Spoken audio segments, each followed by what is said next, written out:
weird about not being in a bar and not getting beer. We are in a bar. We're in technically we're in a bar. We're in the old patio area from the Knobby.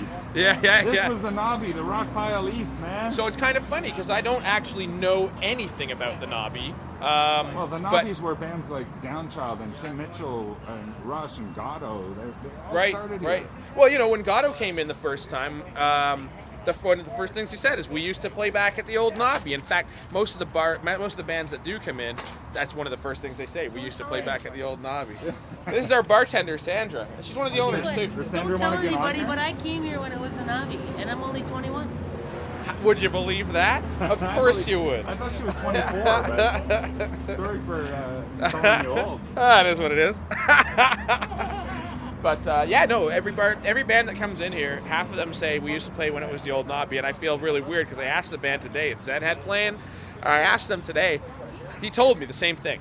Used to play here when it was the old Knobby. I said, when was that? He says, about 78, 79. And I thought, it's a good thing I wasn't mixing your show because I was 2. Is what it is. It's true. I worked here in the 90s to around the year 2000. Yeah. It was Applebee's then. I was DJing, lighting guy. Right. All the bands back then. Anyway, this isn't about me. Tell me more about your proposal or your tour that almost was.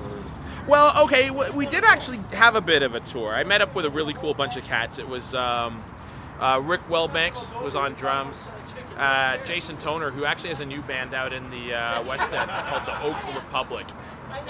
He was the singer. Andrew Lozon was the bassist. I took over on bass, and the rumor is that I ate him and acquired his skill through that process. And Paul Agricola was on guitar. So they wrote a really cool record. They went down to Reed, California to record it with Sylvia Massy. And then we came back up here and did mixing, and I dropped some background tracks, and then went out playing bass on tour with those guys. But when we were supposed to go out to the west, go out to BC, and then dive down into the States to continue the tour, we were hooking up with Andrew W.K. and Danko Jones, who we played a bunch of shows with down in Barrie. In Barrie. Awesome place to play a show. It used to be called the Foundation there. I think it's something else now, but a good place to play a show. Anyway, so we're on our way out west, and as we were about halfway out on tour, we find out that we got kicked off the bill. Andrew WK thought we were too heavy, or too dark, and brewed too dark. Well, yeah, you can tell from my personality that I'm a very dark person. But truthfully, my music is pretty dark, and Tall Man was really brooding and dark. So I can't blame him. He's a party man, wants to party. Was it metal? Yeah, it was metal. It was. We called it at the time. We called it alt metal or melodic metal, art metal. Nowadays, it might just be considered hard rock. You know, Jay always says that we were ahead of our time, and certainly as far as like being in something that's now considered a popular genre, we were a little bit ahead of our time. But we had a great time with it, man. It's funny because we had to bust our asses to go out on that tour. And now it sort of comes really easily because once you've done something once, people sort of trust you, and it's much easier to get in the door and do everything. But to be honest with you, the best memories I ever had from the music industry were the ones where I had to bust my ass for anyone to take us seriously. It was good. Tell me wildest show. Well, that's what they want to hear. Here's the one. We went into a place that I think no longer exists.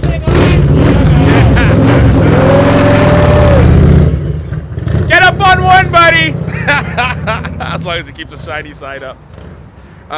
We had the show with Tall Man at a bar that I don't believe any longer exists in Cornwall. And who cares if it exists, because I can't remember what it was called. Anyway, the bar owner came up to us partway through the show after we packed his bar wall to wall. Like, literally, people were standing on top of the bar. There was no room left on the stage. Everyone filled it in. So I had a little bit of a spot, and our guitarist had a little bit of a spot. The drummer was scrunched into the corner. Everyone's up on the bar, including our singer, who's literally hanging off the rails at the top of the bar so that he cannot fall down, singing the show. Packed back to back. Owner comes up to us and says, I got to take $1 from everyone at the till. Our deal was that we take the till. That's how we get our money out there and come back and how we're able to throw on the party. But the worst part is, the reason he wanted to take the money off the till is about 10 minutes into the show, the bar sold out of beer.